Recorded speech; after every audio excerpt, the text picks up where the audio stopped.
let me introduce the gentleman. Bishop. Yes, sir. How are you doing? I'm doing well, thank you. Tell us, now, since you are, do we refer to you Bishop ama tukupatie jina ingine? Well, my title is Bishop, but my name is David Muriithi. Bishop Muriithi is a House of Grace bishop and a man who has done wonders in winning souls for Christ. That's true. And has done many other things. He's a golf player and he's never invited me for a game of golf. Isipokuwa na mimi nipiga mingi. So what is, if you look, Bishop, now the church and the state, the church has been accused of not telling the state off, like the days of Henry Okulu. Well, thank you, first of all, for having me in the studio. So pleased and honored to be here this afternoon. Yeah. But the church has been speaking. The church has spoken over and over again. Statements have been issued, whether it's the EAC evangelicals who have spoken, Evangelical Council of Churches, whether it is the NCCK, whether it is the Catholic bishops. They have been speaking, so I think it's just the nation that is not listening. The nation has stopped, but people are saying the church is either, and I quote, clueless or careless in neoliberalism. Well, as I've mentioned, if you follow the trends, yes, the church has been speaking. I think the church is being branded as not speaking because in the past elections they took sides, supporting their own Christian brother and their own Christian sister, and so many people are not really feeling like it was the right direction. But the church has not stopped speaking. We are speaking every day, every Sunday in our pulpits. We are speaking, and we are right on the money when it comes to being current. Okay. If you're current, but remember the youth were saying that they do not want politicians in churches.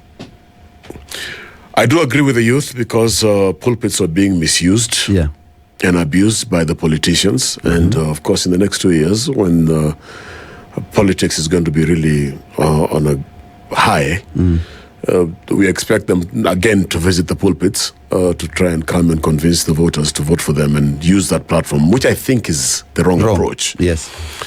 Because the pulpit is supposed to be actually propagating the gospel. And yes, I agree with some churches that have taken the stance that there's no politics in the pulpit, and that if you want to talk about politics, then you can say it outside there. And so many churches have adopted that stance. So is there any challenge, for example, the church will face with the backlash of refusing to let politicians speak? There is definitely no backlash. Yeah. It's just standards and ethics and the mores of church. And the church, some churches, not all of them, were losing it when they allow the politicians to come and take their pulpit and run away with it. It's not supposed to be the case. I mean, pastors and evangelicals and evangelists, bishops never take over the podiums of politicians and run away with it. Politicians don't allow that, so I don't know why some churches were allowing that to happen. So if you had a chance to reform the church, what could you do today? I think the church just needs to be the church. Yeah. Be the salt and be the light, and not be so mixed up that we can't tell the difference. But the church, most of the churches are now mixed up completely. Yes, they are. Yeah. Some are, not all of them. Yeah. And but the church is still going to be the church. I'm talking about the true church. Of course, there are going to be other churches which are not going to be legit and genuine and stick to the real Church of Jesus Christ, as it were. But the church is still the church. And I'm telling you this afternoon, you'll be shocked at what would be if the church was withdrawn from community. And I do know that people have got complaints about how the church has been, generally speaking. And this does not affect all churches, but I'm just generally speaking. I'm not painting all the churches with the same brush.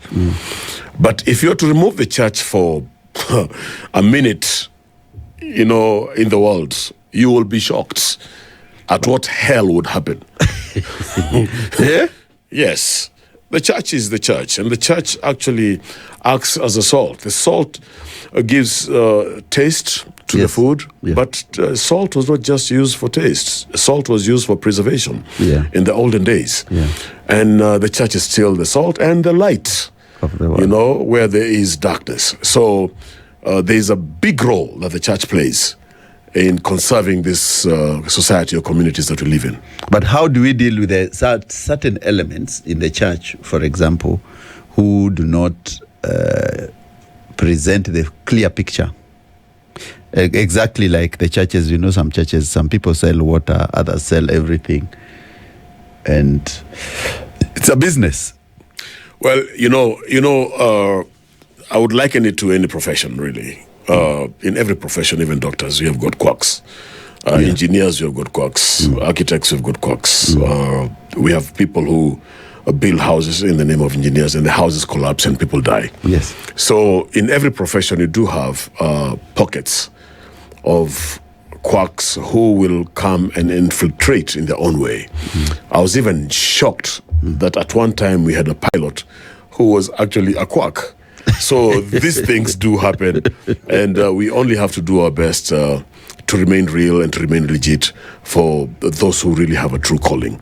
But the issue of quacks, and this is not a new phenomenon, really, because even in the days of Paul, Paul says some preach out of their stomach, but some preach the real gospel. So it's not a real phenomenon that should shock anybody.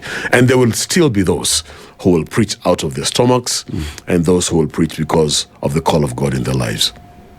And the ones who claim that the world is ending, like recently there's one who claimed the world was supposed to end on September 22nd. Again, if you're an avid reader of the scriptures, you will discover that is also not new. It's a prophecy, actually. But some will come and say, he has come, he's here, he's there. And the scripture says that don't follow them because no one knows the hour, according to Jesus, and no one knows the day. And so, basically, with every prophecy, time always tells whether it's true or false. So you give it time. We've given it time, but some guys are always lying to us every day. Well, all those guys, and I think I'm up to date with the latest prophecy of when Jesus is coming or when the world is ending. Yes. All of them are flopped. So it is a lie. They are false prophets. That's how you tell a true prophet from a false prophet. Time tells whether a prophet is true or is false. And how do we deal with them then? You deal with them by just walking away from them. But people, do you know the doctrine is so deep that people still follow, even the ones who lie to them? Well, the people who follow, they don't follow out of doctrine, they follow out of ignorance. So really, how do we educate the masses? What we do every Sunday. We preach, we teach. Every Sunday we teach. I'm on radio, I teach on radio. Every Wednesday I'm there, 8:30 to 9 o'clock, Truth FM. I'm on social media, Facebook, well, you name it. We are on all platforms. So we try to teach. And for those of us who read the scriptures, and I want to even very, very, not arrogantly, but tell people that Christianity is a literate religion, where you can't be a Christian if you don't read. You have to read the Bible to be able to know what the Bible says and what God says in His Word. He speaks through His Word. So how do you get to know what God says if you don't read? So it is a literate religion.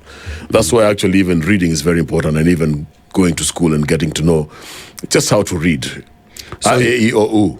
You can't just do something which you don't know. So, Bishop, last week my friend and your friend was on trending, and I've tried to reach him. Have you spoken to him, my friend Bishop Burali? I've spoken to him. What is he saying now? Well, first of all, I want to say that it's pathetic and very sad and regrettable what is going on. But from my stance, where I stand, where no one can throw the stone to Robert Burale. We are all Robert Burales at the end of the day. Who doesn't have a past? Everyone has a past. Who doesn't have a past, for crying out loud? I mean, to bring an issue that happened 13, 15 years ago. Yeah. I mean, please. Oh, who doesn't have skeletons? I want one person to stand up who does not have a skeleton in the last 15 or even 10 years. Yeah. I'm going even far. Or even last week, you don't have a skeleton. You didn't lie, you didn't cheat, you didn't feel envy, you didn't have... You see, people magnify the sins that are seen, or failures or shortcomings, that are physically seen. But the worst sins are the sins that we don't see. So I want to see somebody who will throw the first stone who doesn't have skeletons. Hypocrisy is too, and hypocrites are too many in this world. Too many. Jesus Christ will just whip all of us when he comes, when you see how hypocritical we are. Because the lady said, this man is a disastrous person, should not be a pastor. Mm-hmm. And when I looked at it, and I know Burale very well, I was really shocked when I saw that interview. I wrote something today, and I'm going to pass it on to you. Yes. I have known Robert Burale for more than 20 years. I know Robert Burale when I started House of Grace. House of Grace is about 22 years old. And I know the Robert Burale of then, and I know the Robert Burale of now. Yeah. And I can tell you, in no uncertain terms, that the Robert Burale of then and the Robert Burale of now, they're two different men. They're totally, it's like night and day. And that is what the power of the gospel can do. We come to church not because we are so holy or we have not sinned. And I always say this, and I'm going to say it on this studio. If you find 100% holy church, then when you join it, you're going to make it unholy yourself. What are you making unholy? Yes, because you're not holy. No one is holy. Yes. Yes. No one is holy. If you find a church where they advocate for sinless perfection, yes, if you joined it, yes, you will make it sinful, because you're not holy, you're not sinless. There's no one who's sinless, including the Pope. So we pray every day, we ask for forgiveness. We are saved by grace through faith. We are creatures of just the mercies of God. And so I am here this afternoon to tell you that we are all actually Robert Burales in one way or another. So, and I found it very sad that people can bring 13 years of your past up in one interview. But also, it is good because now people really understand who their real enemies are. Well, I don't know what the person who brought it up, I don't know what of her past, if it was brought today, what would people say? 13 years of whoever brought it, if we went and dug into the closet of our skeletons, yes, I don't know what we would bring up. But for Burale, he is a sinner, saved by grace, like all of us. Like Paul said, he was saved by grace, and he used to persecute and even kill the church. Jesus Christ appeared to him and saved him and knocked him off his donkey. And he saw Jesus. And when you see Jesus, then your life changes. And for those of them who want to go and pick it up, well, when we get saved, God takes all our past and he throws it into the sea of forgetfulness. So it doesn't matter who brings it up. So one of the things which and I know you're my friend, you can say this, is people who always try to raise up and bring you down. How do you fight those things? It's called the crab mentality. Yeah. The crab mentality, and the black crab in particular. Yeah. We have two kinds of crabs. We've got the red crab and we've got the black crab. Yeah. The black crab, okay, which happens to, and we happen to be black ourselves. Yeah. Anyways. The black crab? The black crab, if you put them in the basket, any crab that tries to rise up, they pull it down. They try to pull it down. Yes. Any crab in the black crab community, the red crabs are different. The red crabs, if you put them in a basket, you will see one by one coming out, and eventually all of them are going to come out of the basket. Yeah. It is not so with a black crab. Yeah. The black crab, the moment they see one trying to rise up, they try to pull it down. Yeah. So that's the world we live in the black crab basket. So how do you deal with the black crabs then? Well, just know the basket you're living in and try and as much as you can to ignore the force of gravity that they apply on you, on your feet, on your legs and everything, trying to pull you down. And keep on trusting God, and God will pull you up at the end of the day. Robert Burale has been preaching to presidents. Robert Burale has been preaching to international conferences now. He is not the Robert Burale of 12, 15 years ago. Just like you and I are not the same people, because the work of sanctification makes us better. The Bible says that he works in us and through us, with us. And that you're not the person who used to be there 5 years ago or 2 years ago, even 1 year ago. Maybe 1 year ago, maybe you used to be annoyed more than you are on traffic when somebody cuts you. Yes. Now you have more grace, you forgive, and what have you. So you move on, And you move on. You're maybe a wiser person, and you get wiser as you read the Bible, as you educate yourself in the things of God. You're not the person you used to be. So I don't know why anybody would try to judge somebody of the then and bring it now, 13, 14 years ago. Judge the president. He used to sell chicken. Is he still selling the chicken today? He's not. No. He's the president of the Republic of Kenya. So you can't come and say he's a chicken guy. He's not. He used to. It's the past. All right? Yeah. Who else can I bring up? I just use that good example that we have a president today who used to sell chicken, but he's not selling chicken. And you can't come and say, he's a chicken seller, so he can't lead. No, he's leading. He's the president.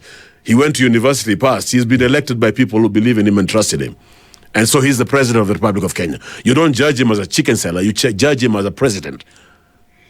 So how do we deal now, for example, in the way people who try to pull you down? How do you sue them only? Being a man of God, many women will always want to say that they like you. How do you deal with that? I always say this, and I'm going to say this even to pastors who are listening to me. When you stand up in a crowd on Sunday, and you are having the microphone, and you're the only one speaking, and everybody is listening to you, to that crowd, you're the most handsome man in that room. You're the most completely. So you've got to realize that nothing attracts, particularly women. I hope they're not listening. They must listen. Women, nothing attracts women like power. And power comes in different forms and formats. All right? So you have to understand that if you're a public person. Okay? So power has a way of attracting. People gravitate towards power. So you just have to understand and just live with it. It is part of the package. And if you can't stand the heat, then leave the kitchen. Because the heat will be there, definitely. It will be there. And temptation will be there. It will be there. And people will follow you. For sure. And some will even try to send you photos. Yeah, that's normal. Have someone sent you nudes? That's normal. Normal, eh? That's normal. We live in a the world. girls are crazy nowadays. We live in a real world. We are not in heaven yet. No, we are not in heaven yet. We live in a real world, and those things happen. Not just to preachers, even to politicians, even to anybody, athletes, whoever you. I mean, the moment you become famous, or even if you're not famous, you'll always find, unlike poles attract. Someone just comes and says, it's normal. It's life. So how do you overcome such challenges in church when people bring issues and you do not know how to, and how do you get out over them? Which issues are you referring to? Like, for example, someone says, me, Bishop, I like you. And the other one says, Bishop, you should be, I want you to date me. Well, that's crazy. It's crazy because, first of all, you're not single. Yes. Second of all, you just have to just tell them, well, that's out of order. There are do's and don'ts, in every profession. So you just have got to know your do's and don'ts in the profession you belong to.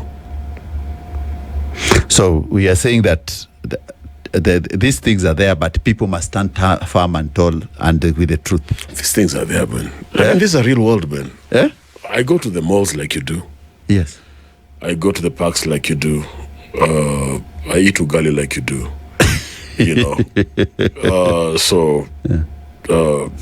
And it's just normal. There's nothing out of the world for somebody to come and try and, and pull something funny on you.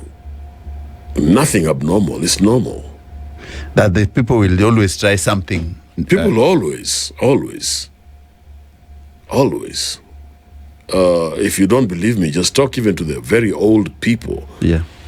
I was talking to one of my old friends. Yeah. Very old, actually. About maybe 80 years. And the guy was telling me, I just need to leave my house and go out in the streets. I'll get somebody. Right. 80 years. I mean, I said, what are you talking about? And he said, yeah. So those things happen and they're normal. This is life. You just know how to conduct yourself and the do's and don'ts. The world has become crazy. It hasn't become crazy. It has always been like this. Nothing is new under the sun. Nothing is new under the sun at all. Nothing. But absolutely. I thought older people, in the past, people are not outgoing and they couldn't approach you like the way they do now. Well, I wish you talked to your grandfather. Yeah? I wish you talked to your grandfather. He'll tell you some things maybe that you didn't know about. And of course, let me introduce the three gentlemen who have joined us. Of course, we're with Bishop Muriithi, who has been speaking. So, Daktari, karibu sana. Thank you very much, sir. Introduce yourself, man. Good to be here. My name is Kenneth Ombongi. Yes. And I come from the University of Nairobi. Yes. I'm a historian. I basically work for the Department of History and Archaeology. Yeah. But currently, I'm the Associate Dean of the Faculty of Arts and Social Sciences of the University of Nairobi. And it's a pleasure to be here. I've not been here in an afternoon like this. I'm used to being here in the morning with Andu and Siti. And Siti Muga. Yeah. And the proverb. Yes. So you'll tell us a proverb. Oh, yes. Wait. So I'm glad that this is the first day I'm here. If I were one of those early Christian missionaries and explorers, I would say I'm the first man to be in SpiceFM today. All right. Can you put up, Dr. Yeah. Yes. Yes. My name is John Gachie. Yeah. I don't know how to put it. I'm a journalist by training. Yes. Specializing in international relations. Speak to the mic. Pull it. Yes. Yeah. Like this. Yes. I specialize in international relations and diplomacy. And, I'm quite happy to be here. I haven't been on the radio for quite a while. And I'm looking forward to the discussion. And I think for the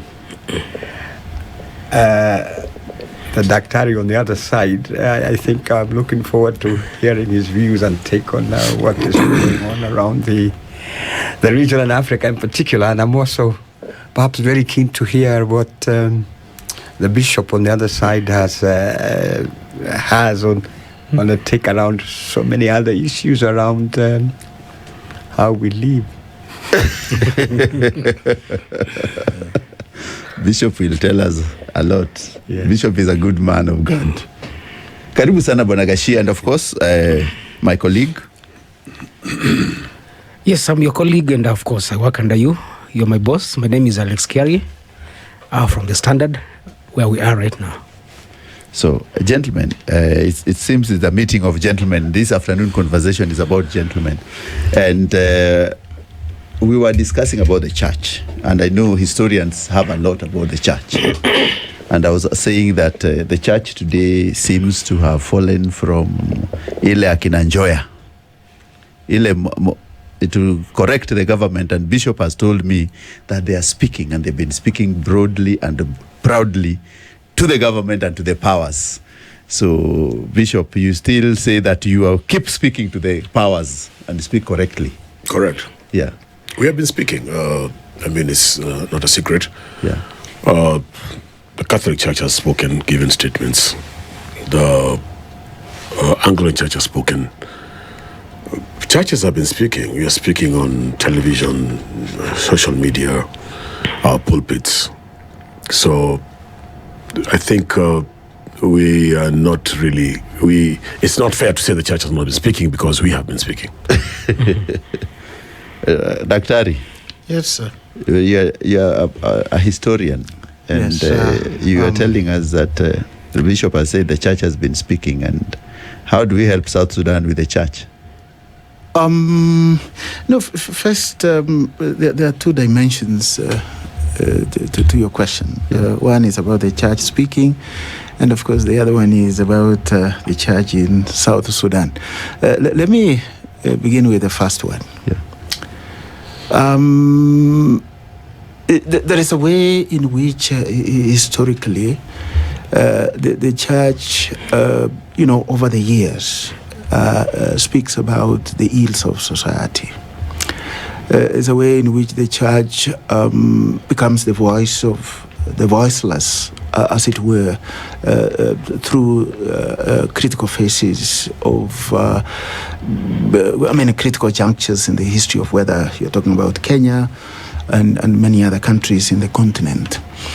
But the truth is that speaking changes in content and in volume depending on which phase of which country you are talking about. Mm.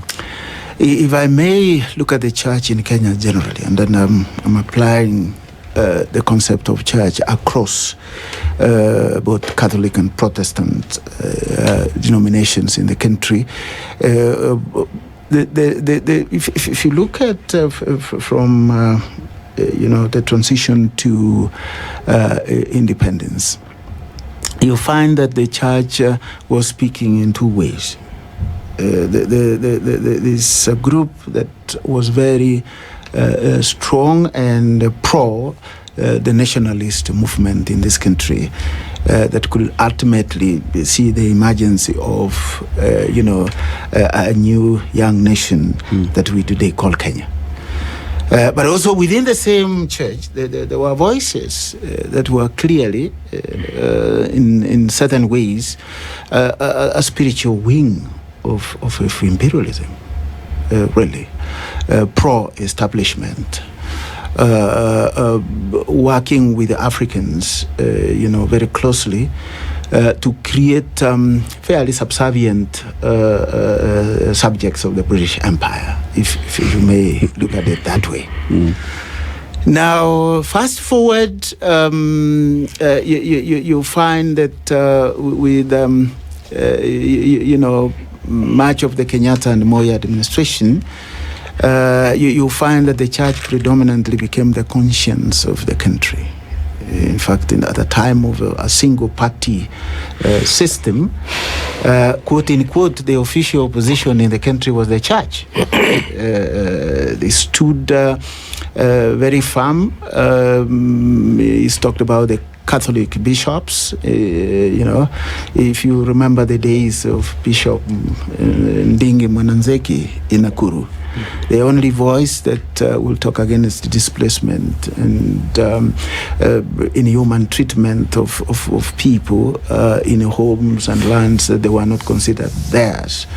If you remember the days of Henry Okulu, Bishop, the more maverick one that you mentioned, Timothy Njoya and Alexander Muge, many of these men of the cloth, in fact, many of them laid down their lives for the sake of justice and fairness in this country. So what I'm saying is the church has played that both roles.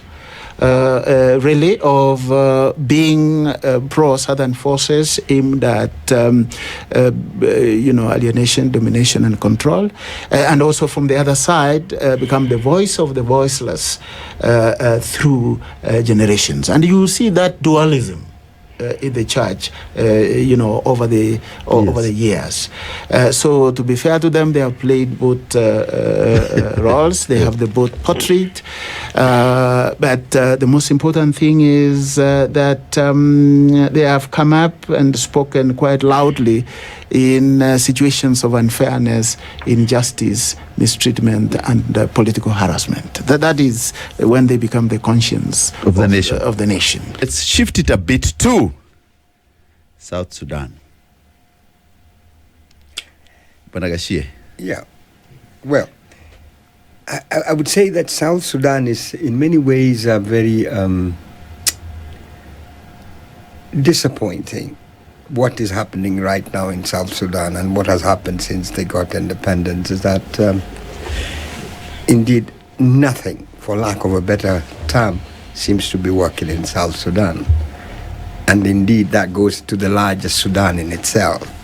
And that perhaps also is reflected in the larger Horn of Africa situation. So when you start from Somalia, when you go to Eritrea, when you go to Ethiopia, when you go to South Sudan, and then you move perhaps the other side of the DRC, and then you have Central Africa Republic. So really, it's a very, shall I say, very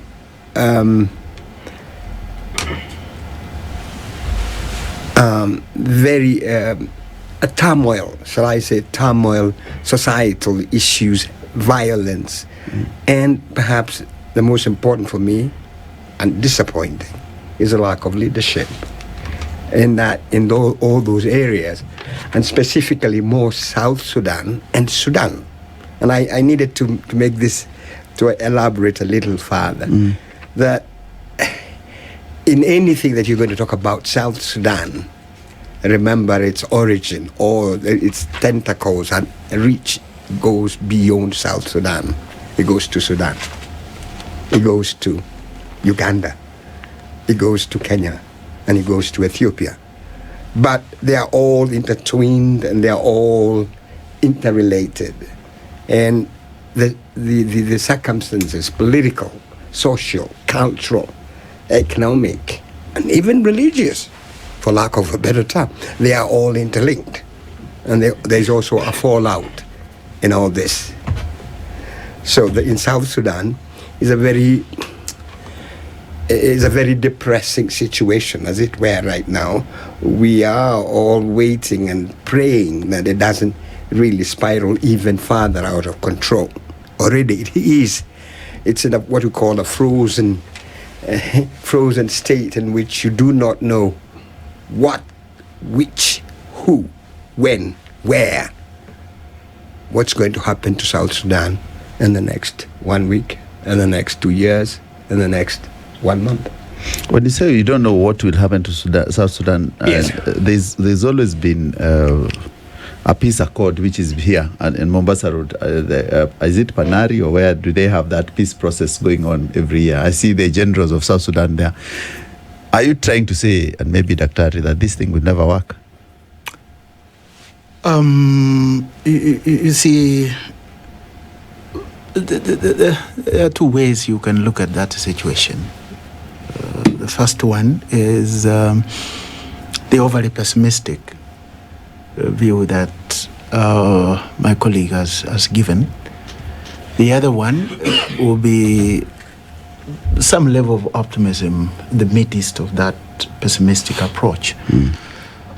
Now, Sudan, the bigger Sudan, the way we know it, by bigger I mean when they were one.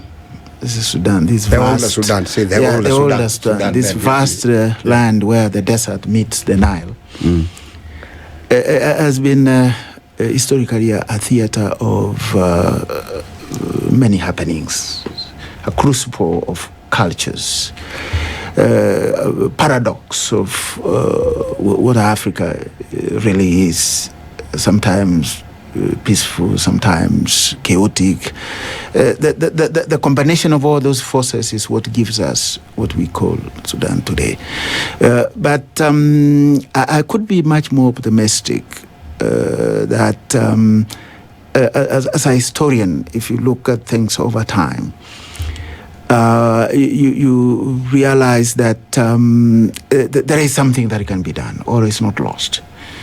South Sudan comes to being those tall, elegant guys. At least they have a semblance of independence in their own country, and they are not overly beholden to the north as they once used to be. For me, that is a step forward. Then, secondly,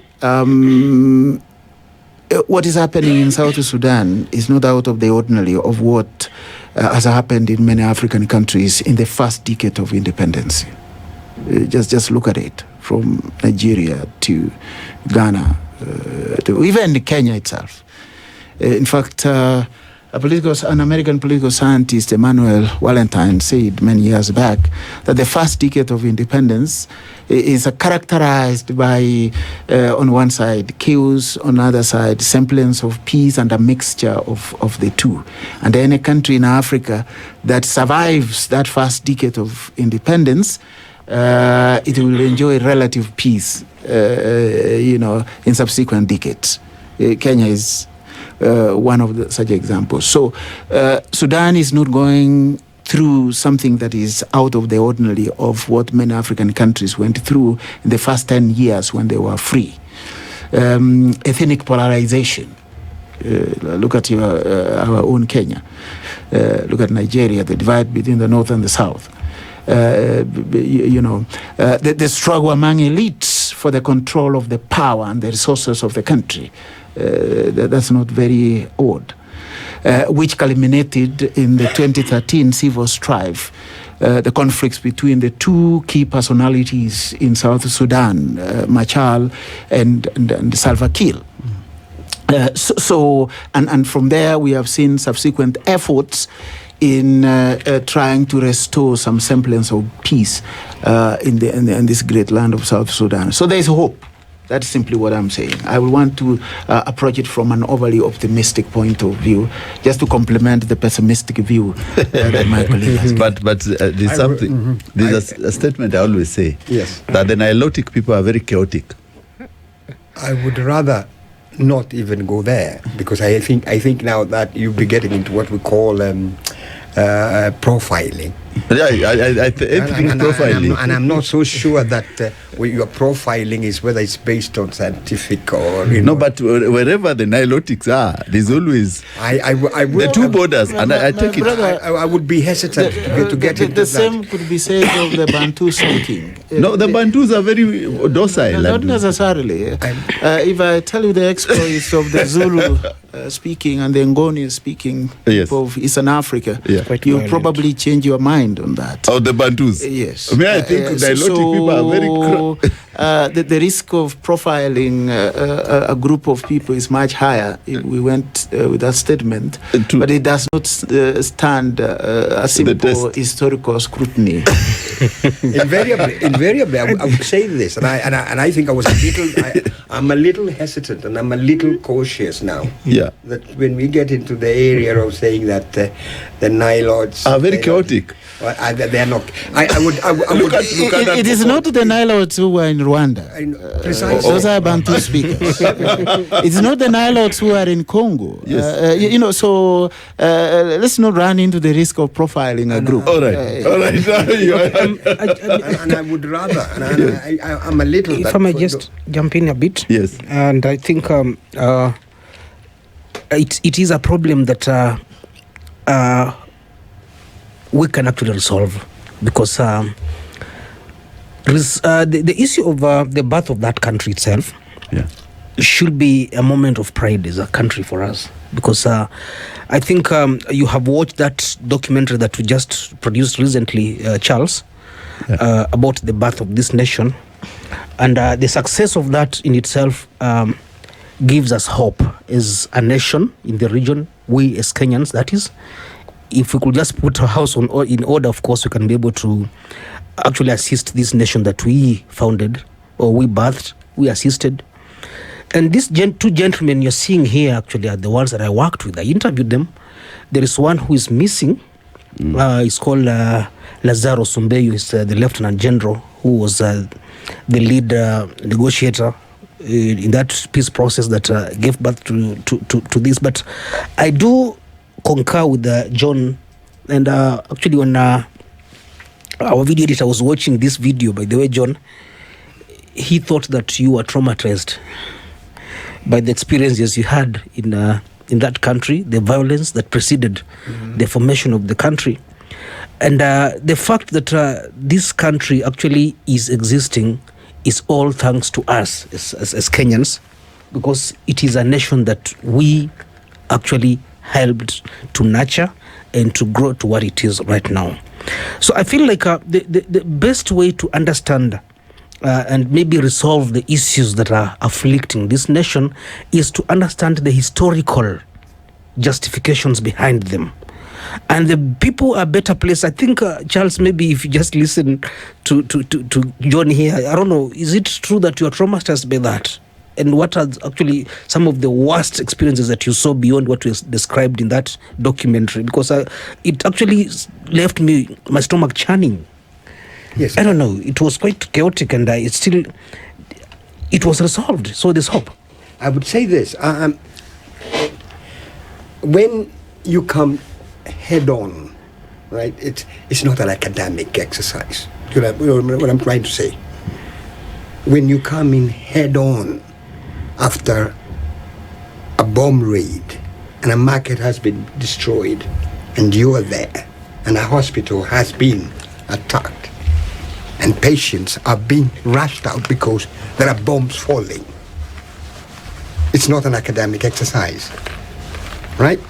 You're seeing it, and you're seeing people shot and dead and dying and running.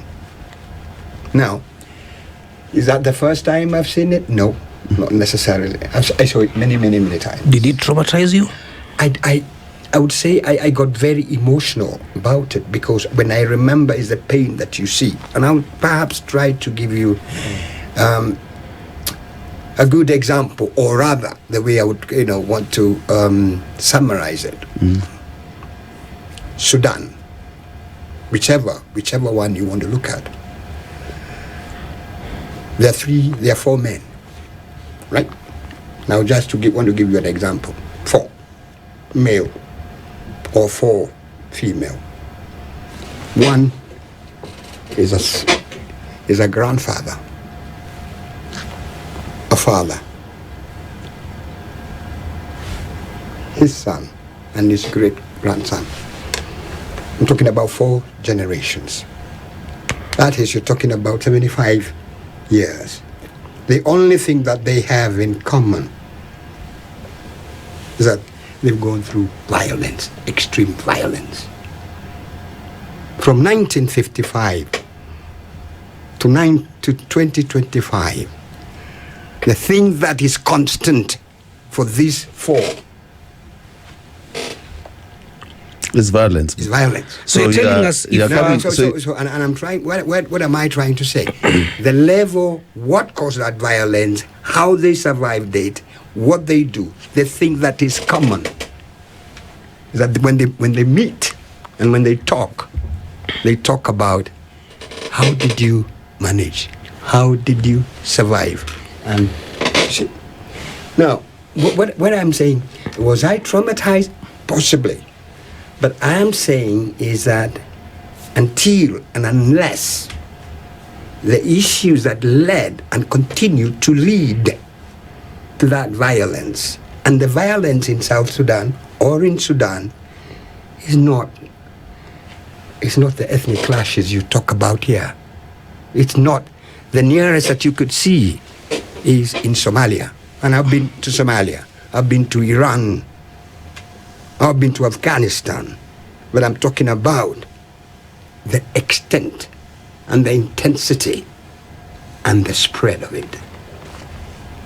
Now, in Iran, it was a period of time.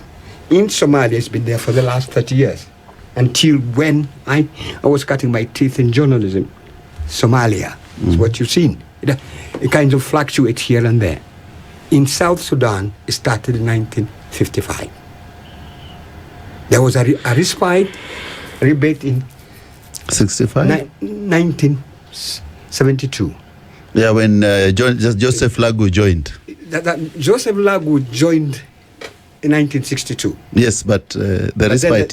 The Addis Ababa Accord of 1972. Yes. The one that ended the Anyanya rebellion. The Anyanya rebellion. Anyanya too. And there was Anyanya one. And Anyanya too. Anyanya too. Yes. So what I am saying is that when you're talking about care, when you're talking about being traumatized and what have you, is that I have seen from 1996 when I was first in South Sudan, then in the Sudan, with the SPLM, with John Garang and the others, and we were attacked, and I've been through many of those attacks. So if I may ask, sir, before we proceed, you made a few issues there. You talked about Afghanistan, you talked about Iran. What I'm saying is that I have seen violence. Yeah. I've been in the battlefront. I've been on the front line. Yeah. So, but what I'm trying to say is that there is a difference in the intensity and the personal of it. The civilians, the innocent civilian, and I'm not talking about the rebels and the guerrillas fighting. I'm talking about the impact, the immediate impact of innocent civilians when they are caught up in that. So let me bring Daktari to it. Daktari, before I bring Bishop Muriithi to it, is that what can we do to salvage South Sudan? Good. Well, I think your name is John? Charles. Charles. Yes, Charles. Thank you. Charles, you see, you can only get the answer of the question you are asking if you look at the whole situation historically. Because if you remember in the very beginning, I described this region as the crucible of civilization. An intersection of critical forces that give birth to binaries of violence and transformation at the same time over the years. In fact, long before the British took interest in this region, the region was made up of the ancient empires of Kush in Meroe, it's called Meroe Kingdom. And Nubia, who constantly struggled with the ancient kingdom of Egypt. They control it, they control Egypt. They controlled Kemet at one time. Yes. Yes. Now, if you moved to the coming of Islam, things did not fundamentally change from this binary of violence and transformation. Islam comes to this region through two forces, trade and violence, and confrontation. So that binary continues until the rise of the famous Mahad revolt of 1885, where a local sheikh raises up arms and takes control of the state and established what we call the Mahad revolt, state, which did not last for long because the British and the Egyptians come in and they create this mongrel, which we call historically a condominium, a dual rule shared between Egypt and Sudan. The Anglo-Egyptian rule, domination of the Sudan, so which begins in the Egyptians and the British agreed to manage Sudan. Because the Sudanese cannot manage themselves, or not necessarily. This was driven by the interests of the two nations, Egypt and Britain. Britain had already taken control of Egypt because of its interests in the Suez Canal, and then wanting to control the Nile because the Nile was actually the mainstay of the Egyptian economy, and Egypt was the gateway to the east for the British because the rest of the world had been occupied by really traders from the Middle East, and they couldn't give space to the British. So this condominium thing that actually lasts for how many decades? It lasts from 1898 to 1956 when it ends. It's about half a century, I suppose. And they purportedly now give Sudan independence. The independence really came with a number of things. One, advocated a flag, of course, very colorful, but then a flag in a divided nation. A nation that actually had obvious violence on its heels, because the first civil war begins almost immediately. In 55, actually. Actually before. Even before. It begins there.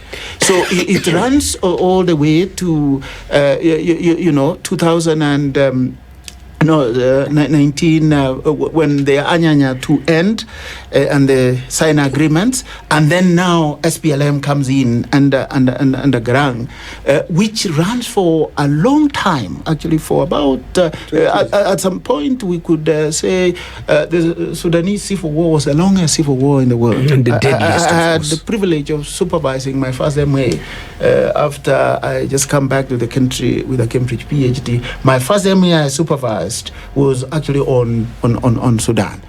So because of that, they gained the so-called independence, but they gained with chaos and the problems that came because of the way the British managed. There was this semblance that they were managing with Egypt, but basically it was the British managing Sudan, and they managed it in such a way that they nurtured the division that we talk about today. They patronized the North with a civilizing motive. Paternalism or control that was aimed at civilizing the North, but neglecting the South. Yeah. That is the divide that Sudan comes with to independence, and keeps on to nurture this long-drawn portrait of the Sudanese politics of violence and transformation.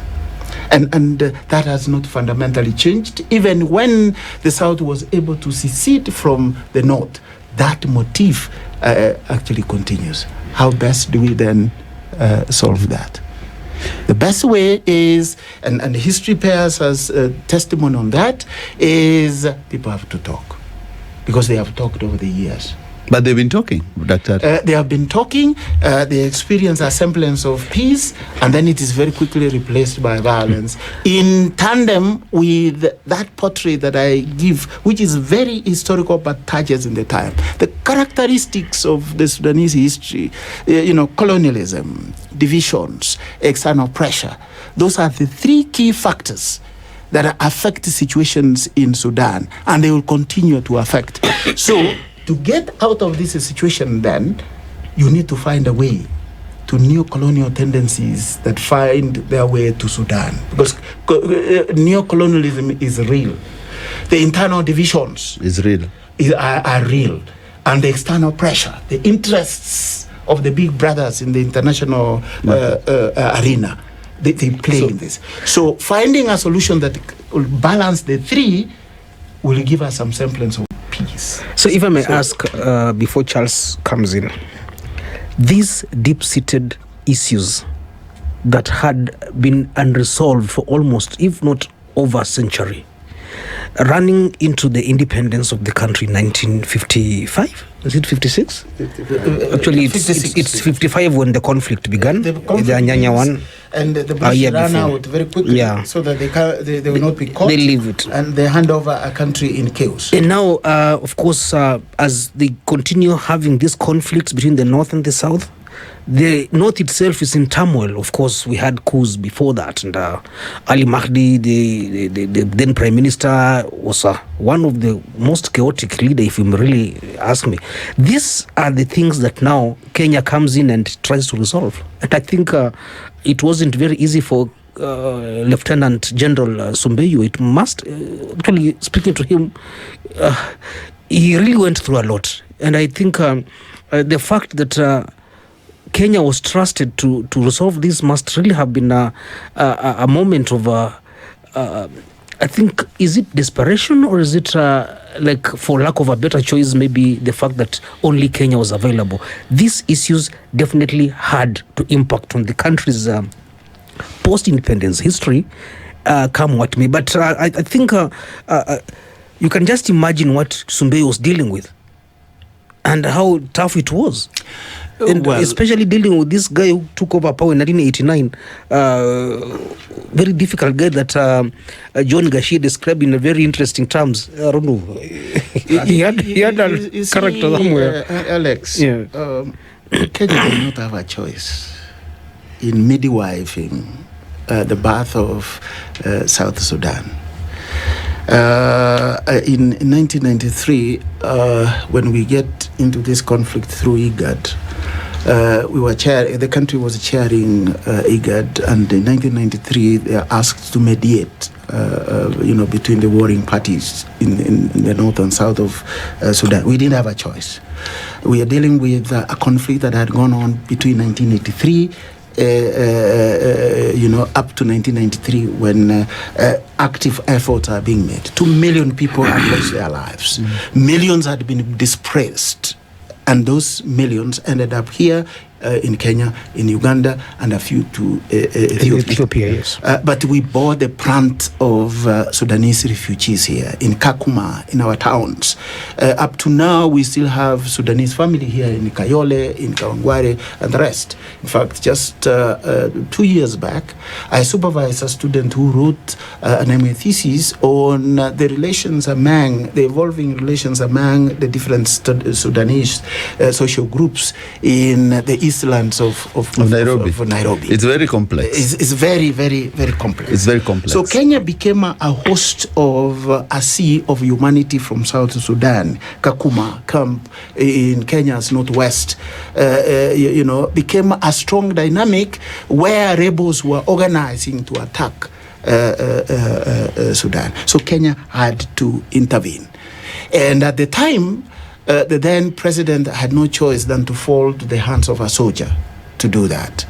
With a military background, General Lazarus Zombeyo actually approached this conflict with a soldierly discipline, but I should say, because Bishop is here, spiritual patience. Actually, he said that. I wanted to come. Yeah, he said that because when the president approached him, the then president, that is.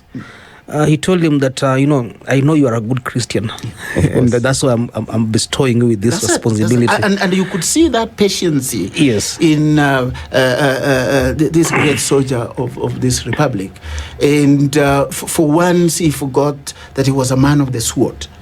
And for one reason or the other, he became one of the greatest diplomats that the country has produced. So I wanted to bring something onto... When you're talking about, you talked about religion, which was fundamental in the divide. Remember when you're talking about the Al-Mahdi, yes, religion has been key, apart from the political force in Sudan. Because when the Arabs started coming and the shift from, of course, Nubia to Kush to Meroe, it was religious fights throughout history. And now when the Muslim North was subjugating the Christian South, and you can see even the Christian South is highly divided. If you go to the Shiluks, most of them are Catholics. If you come to the Nuers, 90% of Nuers are PCA. The church is divided in Sudan. If you come to the Dinkas, 90% of Dinkas are other religions. I'm hoping that perhaps... And Bishop is here. I'm hoping the politics of church in a new society. I think it's religion, actually. Religion, through the history of Sudan, whether you're talking about Greater Sudan, yes, or South Sudan and North Sudan today, it has been characterized by this dual portrait, a binary of being an asset and a liability at the same time. Over the years, I said earlier here that Islam reached Sudan through two forces, conquest and trade. So it didn't come peacefully preaching. No. You change. And the sultanates that ruled this region, one on the west and the other one on what we call the east of Sudan now, religion came by the sword. Okay. But now, over the years, it's been an asset. Because if you look at, for example, the Sudanese Christian Council, that played a very important role in really navigating the complex social setup that nurtured the conflicts and the differences, some of them ethnic, some of them class, the church has played a very important role in providing forums where people can sit and talk together. And this is a characteristic over the years. Depending on how you look at it, religion is an asset. No, Prof. And in other aspects, for want of a better term, I hope I won't offend anybody, is a terrible liability. No, I think, Prof, there is another issue that I think people tend to forget, where this religion was used, as you said, as a conquest, especially to the south. Where there is that notion of Arabization. Arabization was actually aimed to be achieved through that Islamization. And the post-independent Sudan, before now they broke into two, was characterized by this kind of Arabization of the south, which was actually basically a religious indoctrination by force, Islamization. And one of the figures that John Gachie actually described as a zealot, as a religious zealot, Rasputin, happened to be a man who was a very close ally to this man who later on, of course, he was part of the, reluctantly was part of the birth of this South Sudan. That's I'm talking about al-Bashir himself. And I think, John, you met the two. Al-Turabi. Yes. You also happened to meet actually Riek Machar, and I think you met al-Bashir and John Garang. I just wish you could just describe how you found these people again for us to just know. When you say that he was a Rasputin. Maybe before John comes in, let me make this input to make things a bit more clear, Alex. You see, religion spreads through culture. In all cases where proselytization or evangelizing people has happened, it is mediated through culture. It is historians who now come to label one Arabization. We can talk about, in our case, Anglicanization. We were Anglicized to be Christians. They were Arabanized to be Arabs. To be Muslims. Okay. So it's not very very different. Today, all of us are seated here. You're called Alex. I'm called Kenneth. It's called John. It's called Charles. You're called who? David. All those names don't belong to our forebears. They are names that I arrived here via what? The religion. Religion. Are we Anglicized? We are the most Anglophile country in the continent of Africa. Anglophile meaning British inclined and British mannerism. Best I'm English here speakers. Dressed like a medieval monk with a tie knot. This is called the British royal knot. The one I've tied. This is a British royal knot. That's a religion for you. So Islam came via Arabanization. Christianity came via Anglicization. So it's the same and one thing. One could have come by the sword. The other one will come by the Bible and diplomacy. And but again, the end result is the same, because one, you will be called Muhammad, you will be called John. You will and be Alex. called Peter. So John, which is not your name. And I'm seated here, for example, talking to my own brothers, to my Kenyan nation, in a language that is neither mine nor theirs. my friends have made here about Southern Sudan, I'm pretty informed this afternoon more than I was before I came to this studio. As far as Southern Sudan is concerned, this is very rich contribution that I'm hearing this afternoon. But again, coming back to what I had said before, the church continues to be the salt and the light of the world.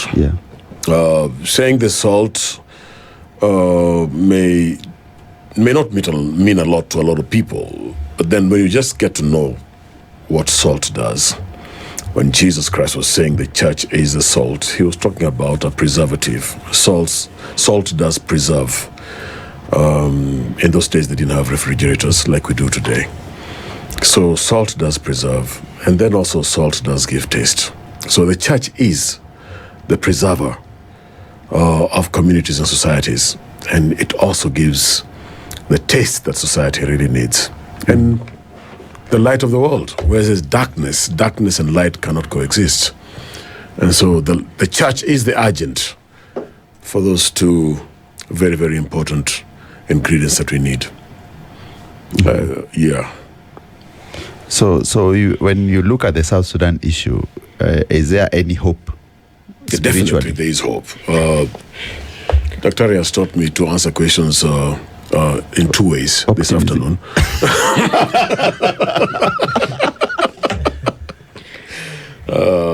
Yes, there is hope.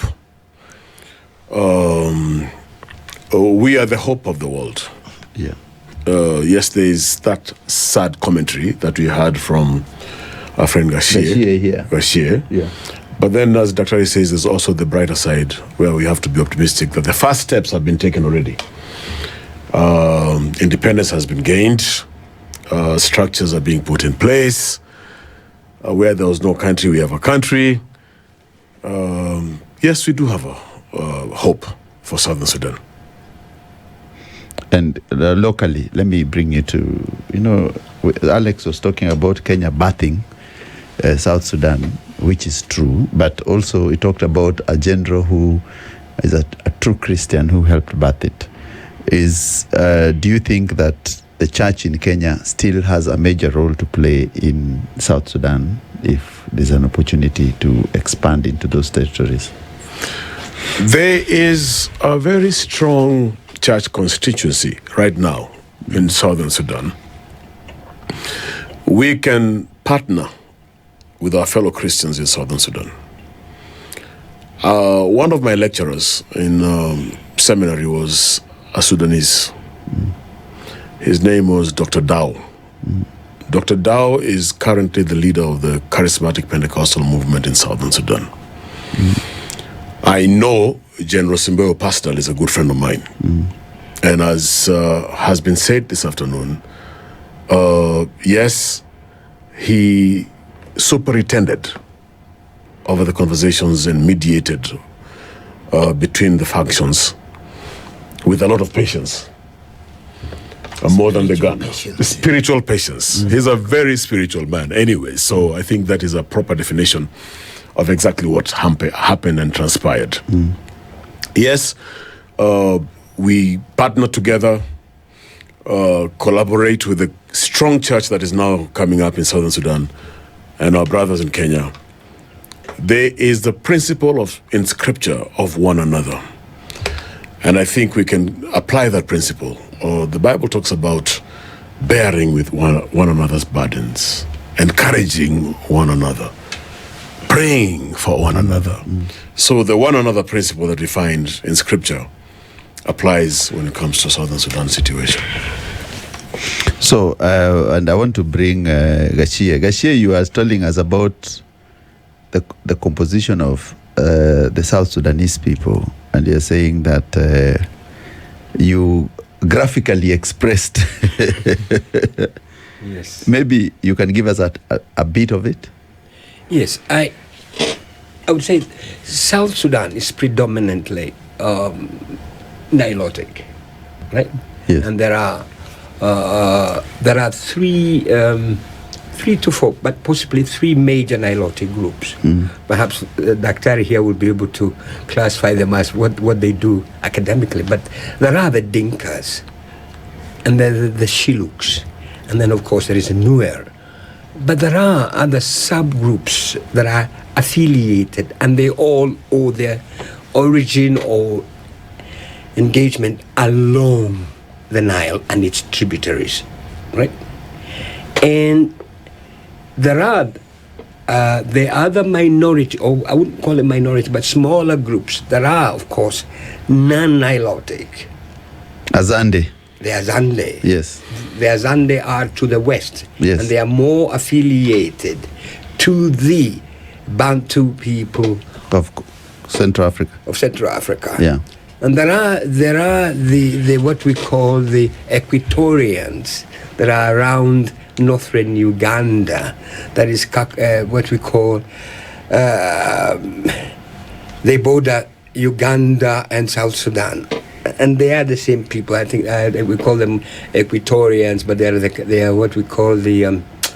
I'll get the name and right. Of course, the Acholis are there. The Acholis are Nilotic. The Acholis, the Acholis. You see, the Acholi, the Nuers, and of course the Dinka. The Dinka are the majority, and they dominate the larger section of central South Sudan. But there are others that are to the east and to the west that are non-Nilotic, but it's very predominantly held together by the Nilotics.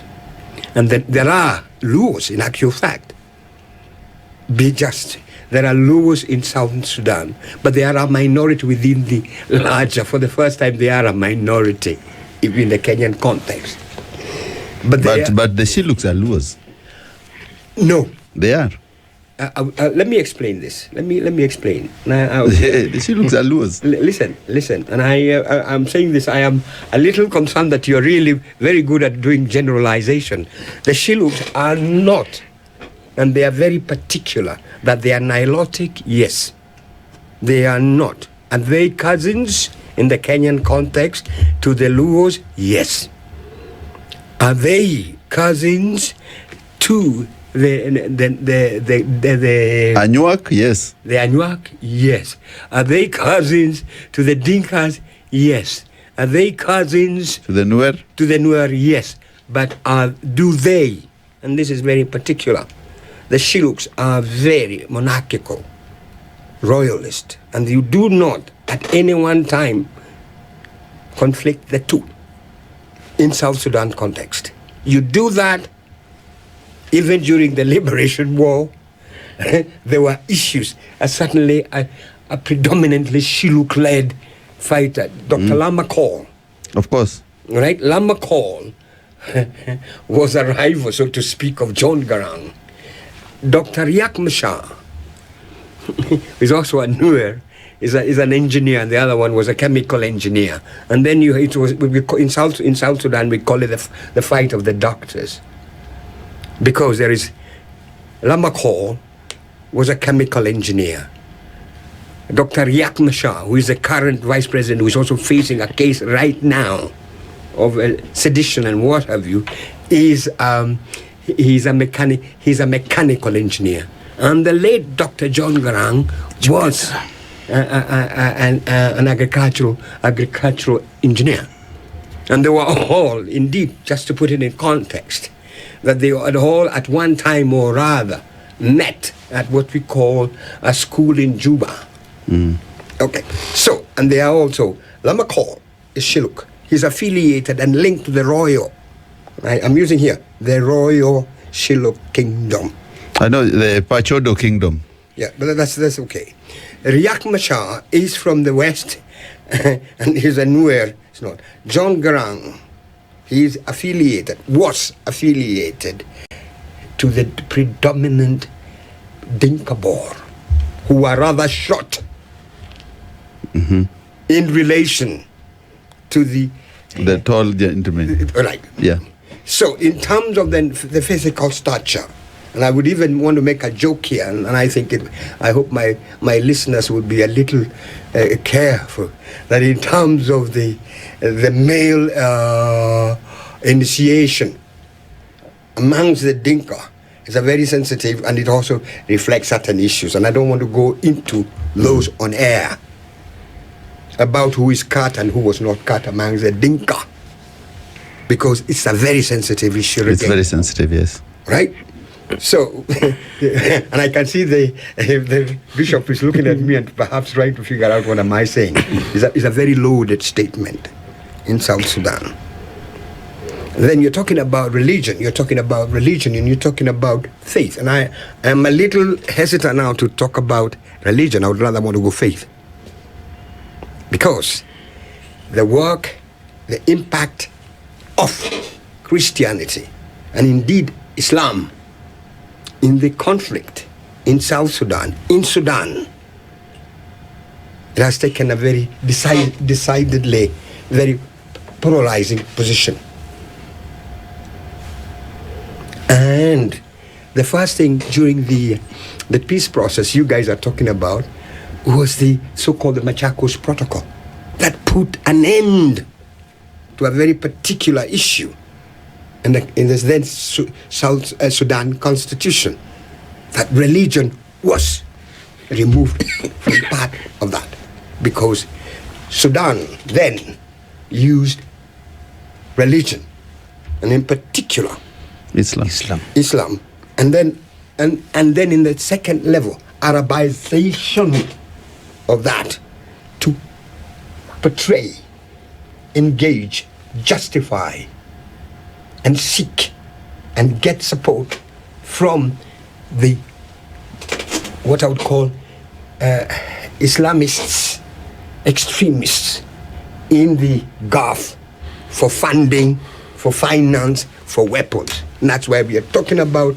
the role of Saudi Arabia, the role of Yemen, the role of United Arab Emirates, the role of Qatar, and the role of Iraq and Libya. So in terms of the Sudan conflict, prior to the division,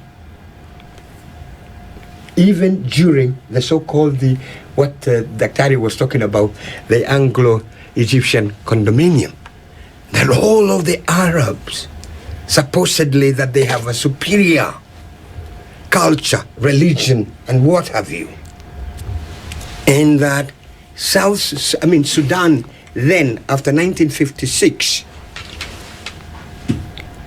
entrenched Islam as a state religion.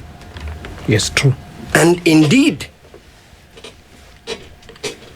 in terms of the engagement, in terms of military affiliation and what have you. And that's why we created what we call, we saw the rise of what I would call mad mullahs within Bashir, Turabi, The old Turabis. the Mahdi, the Mahdi that a lot of people talk about. Sadiq al-Mahdi is a grandson of the Mahdi who then fought General Kitchener in 1886. And prior to that is the state. Prior to that, when the British need to go to Sudan was because of their need to control the Nile, the source of the Nile and the trade issues that prevailed. And then you're talking about Darfur. So, and I'm sure perhaps Prof here would also remember the Mansa Musa issue, the issues of the Islamization, so to speak, or the spread of Islam in West Africa, the northern area of Senegal, Ghana, Burkina Faso, the Fulani, Nigeria, Cameroon, and what have you. They were using that route to go for the Hajj. And what was the nearest route? For the Hajj, it was through central Darfur and Khartoum and to the Red Sea.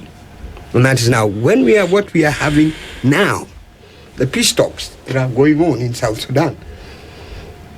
And in South Sudan, the role of Saudi Arabia, the role of United Arab Emirates, the role of Yemen, and the role of Abu Dhabi in all this. And then there is something much more, even deeper, gold. The gold of... the gold trade. Yeah, I think... Of South Sudan and Sudan. So the North Sudan, the Sudan state. So thank you, Gachie. I think you've captured the essence of what is bedeviling South Sudan.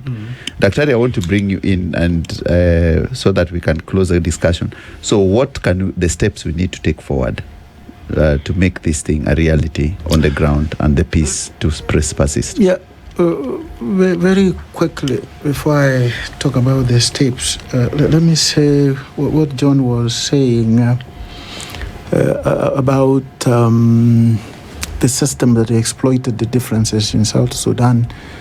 I will want to say that that was a form of apartheid.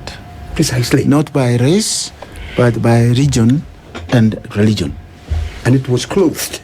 And that is really in tandem with what happened in history when one group wants to create an exploitative system. They use markers of identity. In South Africa, they used color, race. Some use faith, religion. Others use size. You are taller than, the case of Rwanda. The Tutsis are taller than the farmers. Perhaps because the farmers bent to dig a lot. But that's not an issue. Number two, very quickly, Bishop. Yes, sir. When I was growing up, of course, I grew up in Kenya's countryside. I'm a villager by excellence. So I was born, bred, and educated in the village. I only came to town when I had to come to the University of Nairobi as a student. I discovered another property of salt. And that is one time a wild dog bit two of us, the boys, and my mother took salt very quickly and put it on my wound. And I actually was never taken to hospital. The other boy nearly died because probably the mother did not have this knowledge.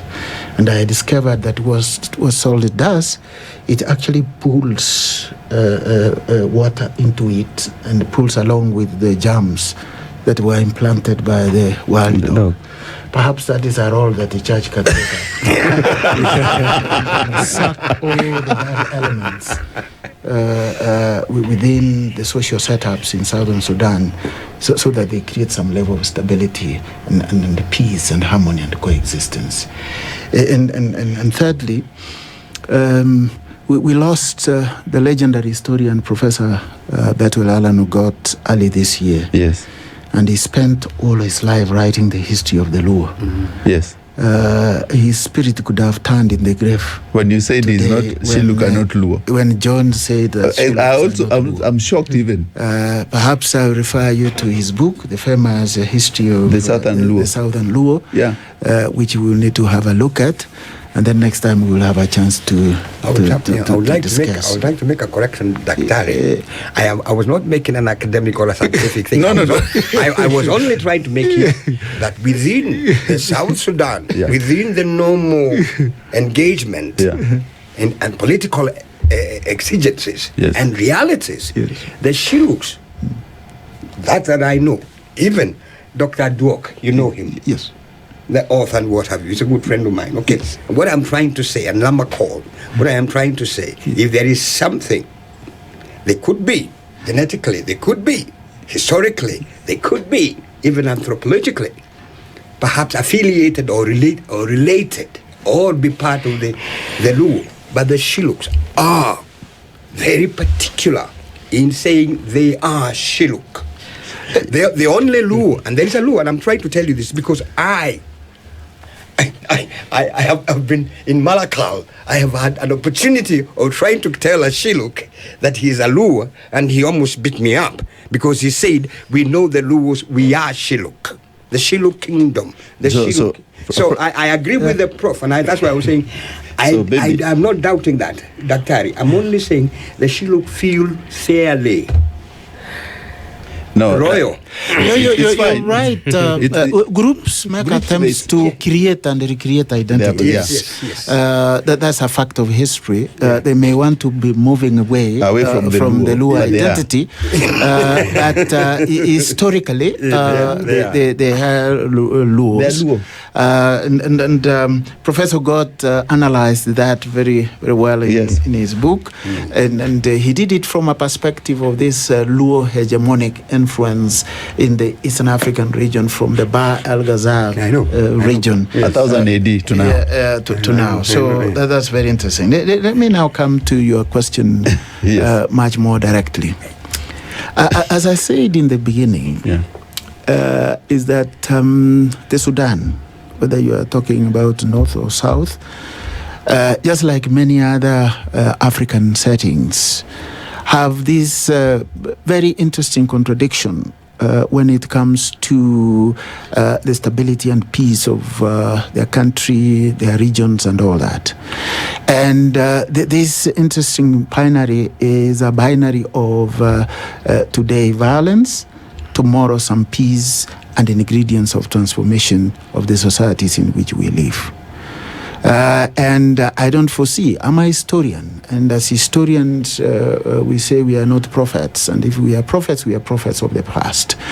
I could see a situation where they will build on that historical binary. There was a bit of relative peace from the signing of the agreement. If you look at the jubilation and the enthusiasm that came with this sigh of relief that finally, free at last, if I may use those words of Dr. King, free at last.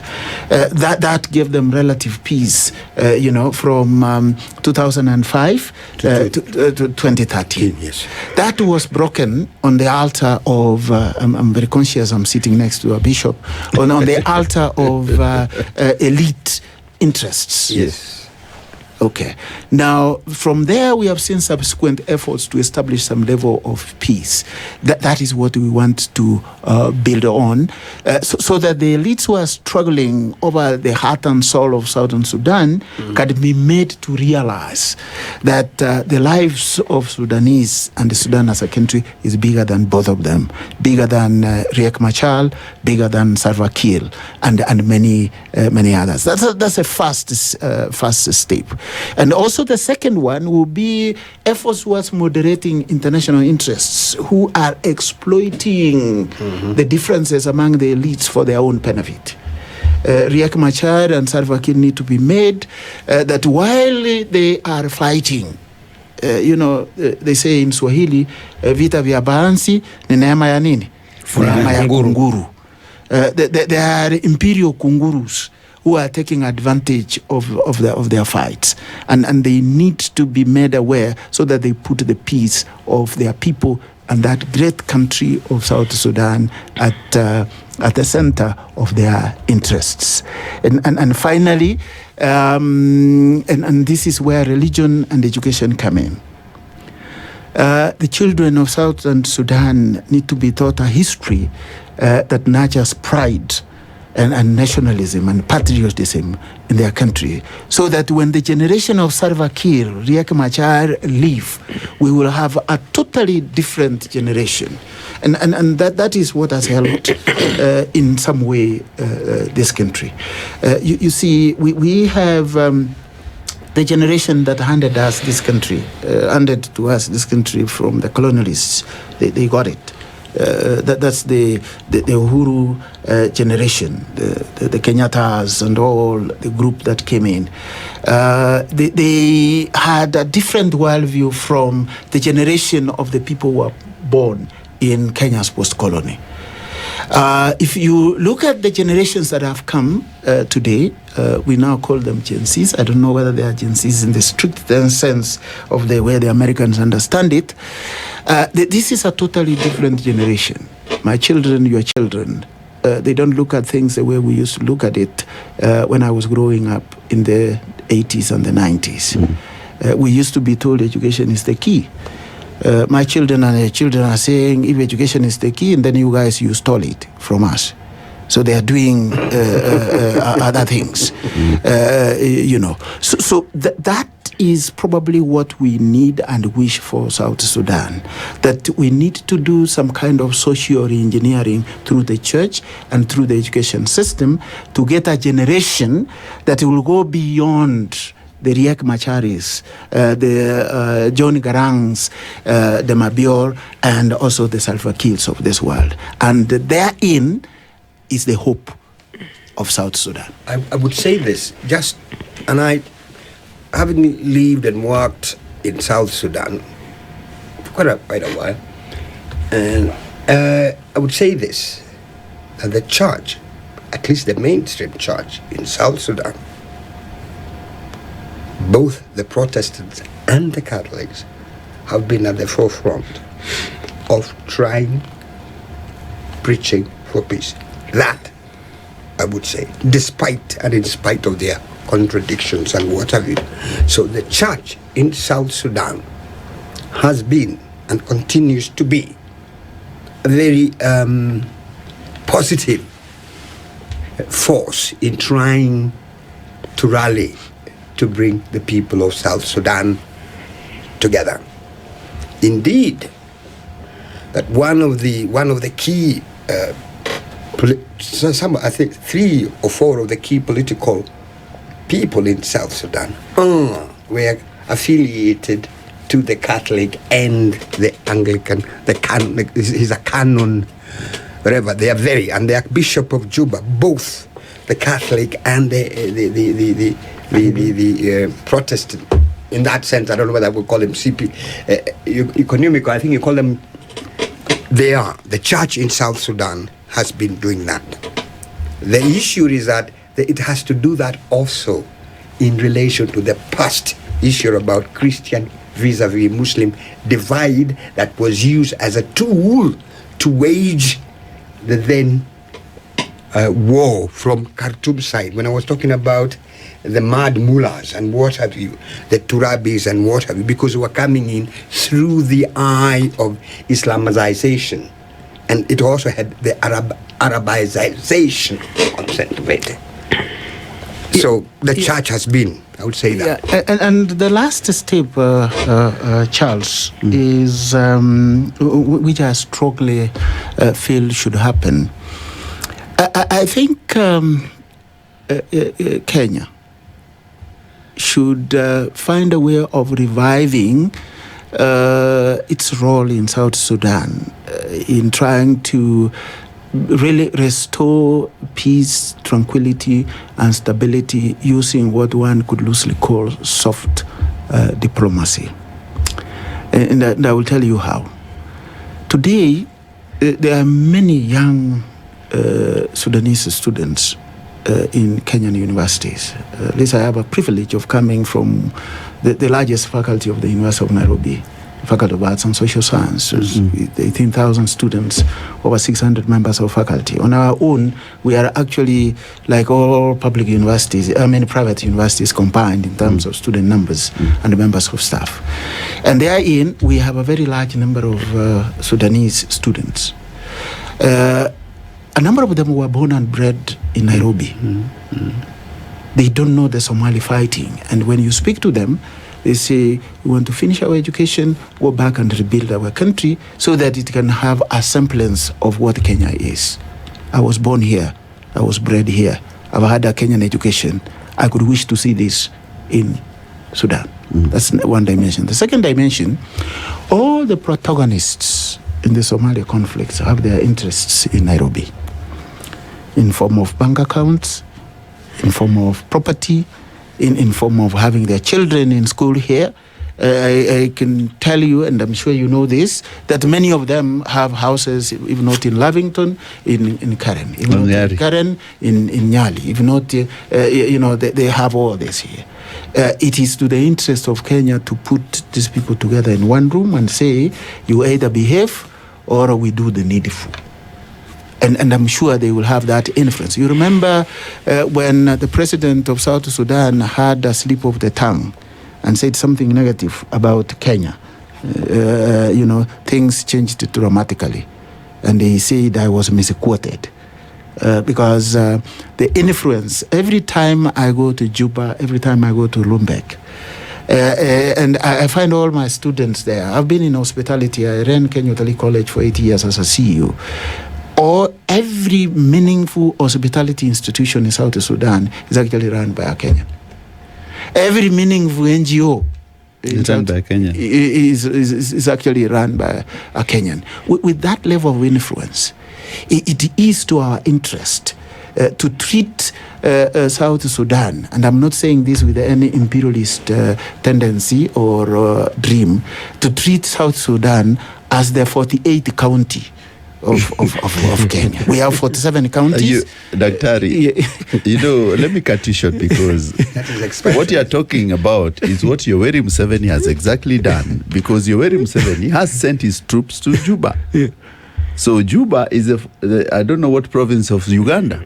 But you see, this playing nice and playing up a standard is what has made Kenya to actually diminish its hegemonic influence in the region that gave birth to South Sudan. And we have let Ethiopia and we have let Uganda. The military of Uganda is running the streets. To go in. So that's why I'm saying that we are better placed to influence the direction things are taking in South. The key police officers in South Sudan were trained here. Those who were trained in Sudan were trained by our own officers. The key military guy. In fact, I'm short of mentioning, for example, that a year or 2 years ago, I supervised for MA one of the senior police officers of South Sudan, a decent gentleman who has very noble goals for his country. That's a role that Kenya needs to take, instead of being a bystander and overemphasizing what we are calling economic diplomacy, where we need the expressway, we need to build things here. No, we sell them political hegemony. We need to sell them guns and bullets. Political hegemony, in terms of soft power, needs to redirect the way the things are happening in Sudan, because we have what it takes. But by just saying, if you don't behave, your children are not going to the Kenya International School tomorrow. No, I think just to add what Prof just mentioned about South Sudan, I think the biggest problem there is a transition, a generational transition. And I recall while producing that documentary that I just aired last Friday, which is actually the reason why we're here, finding some of those liberation heroes to interview, they're here, was extremely difficult. They are available, but they don't want to talk about it, because for now, allegiances have shifted.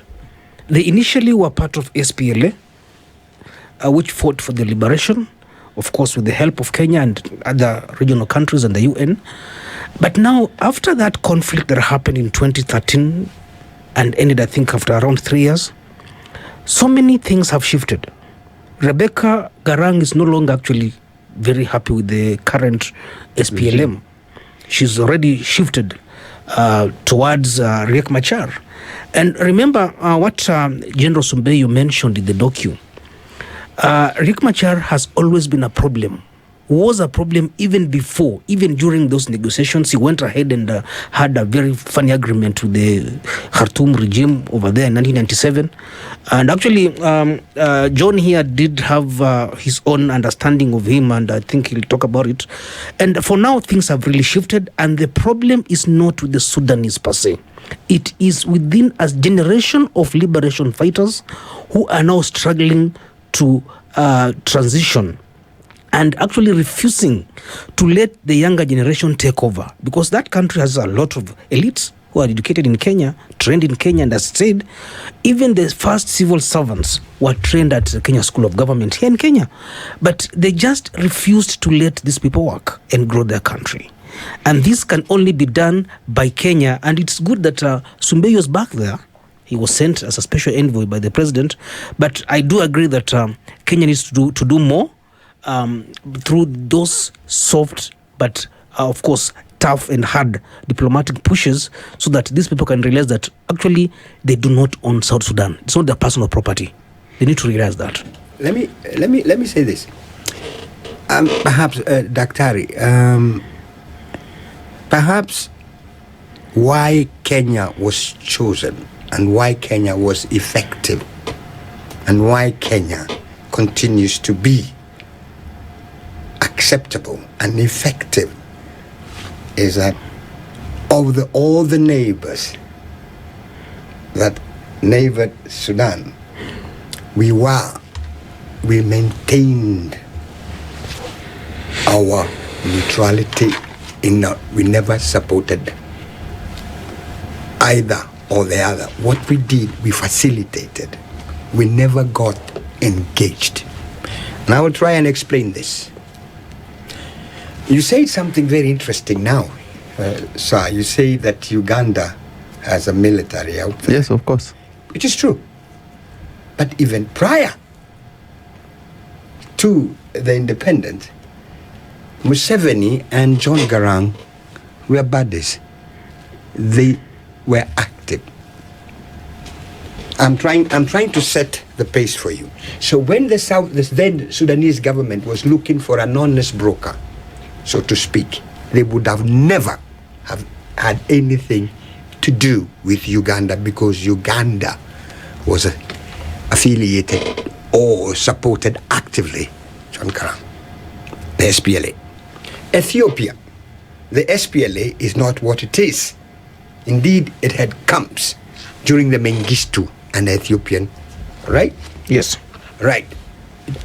Central Africa Republic and even Chad had their own issues. The only country that allowed, and this is very clear, sir, that facilitated and allowed and did not allow itself to be drawn into these factional fights in the then rebel movement in South Sudan was Kenya. And therefore, all of these players felt safer at home in Kenya.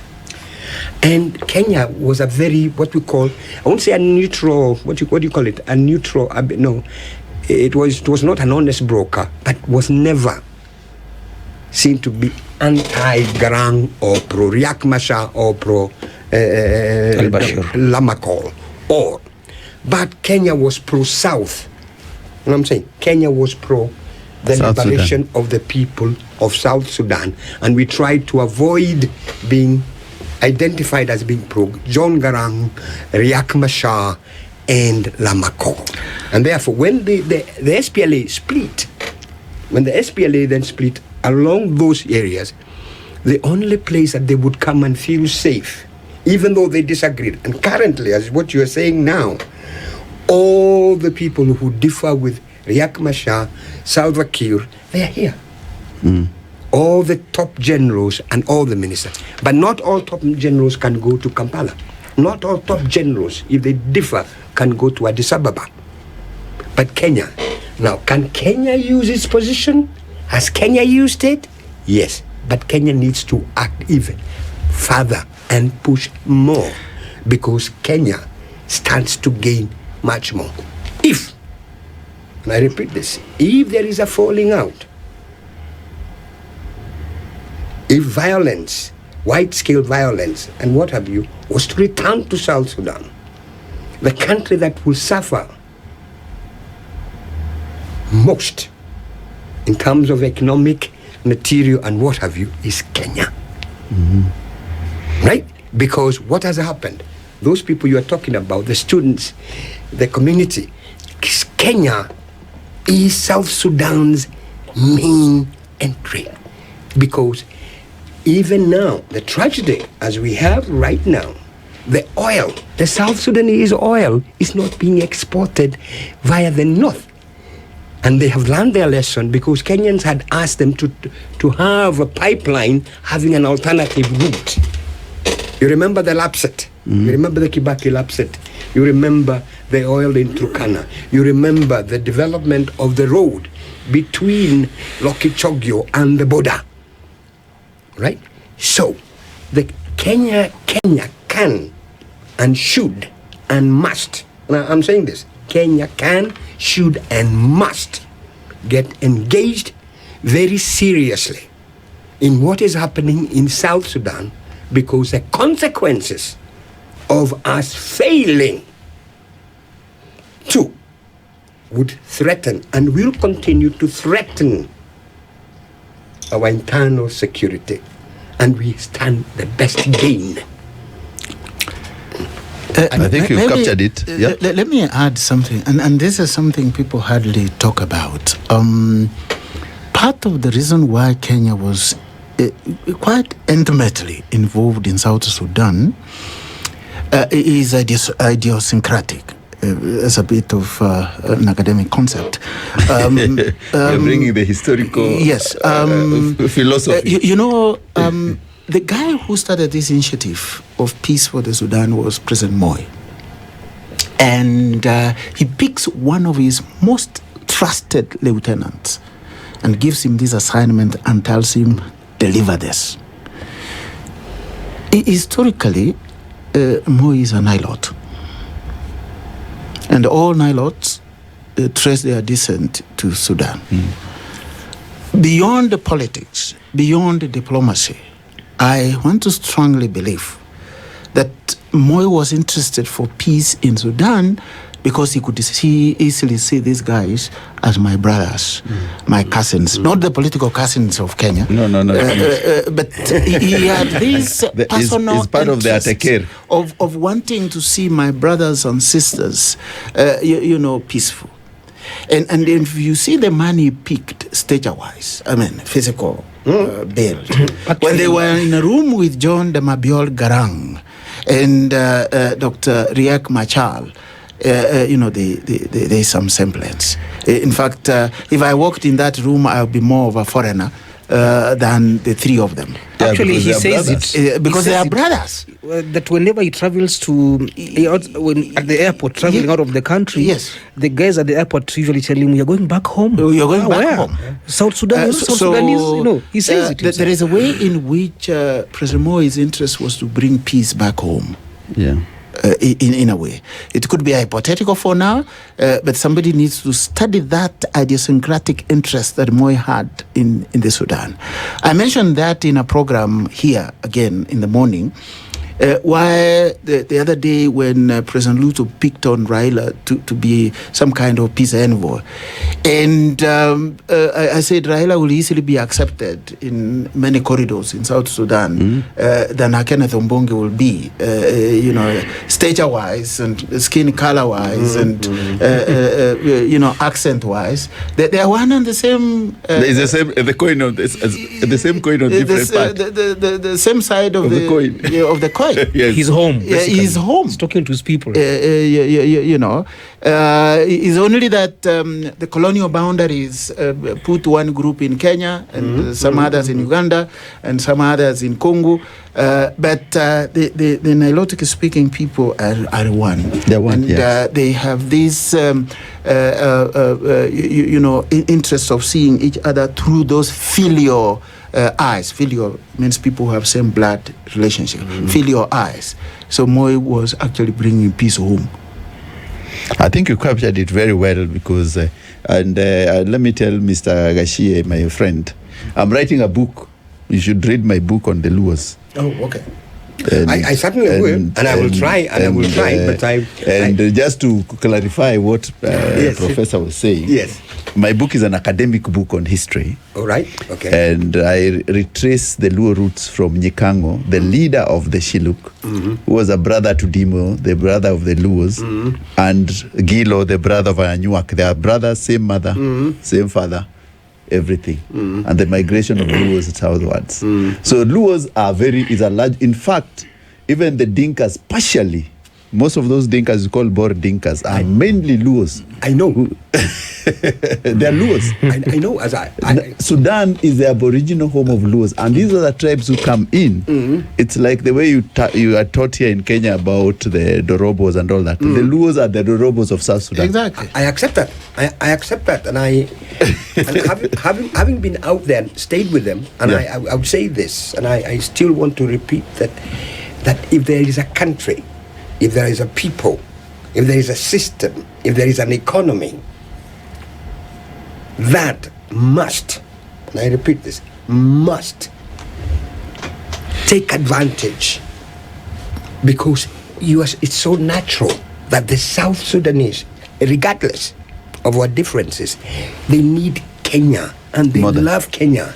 And Kenya has, in its current form, not even the education, not even the generation, the affiliation, historical, economic, political, cultural, social, the affiliations of South Sudanese to Kenya is much more closer. A lot of the South Sudanese that you meet, even when they're talking to you and what have you, they make a clear distinction between their experiences in Uganda and Kenya, Ethiopia, And Kenya. Tanzania, and Egypt and what have you.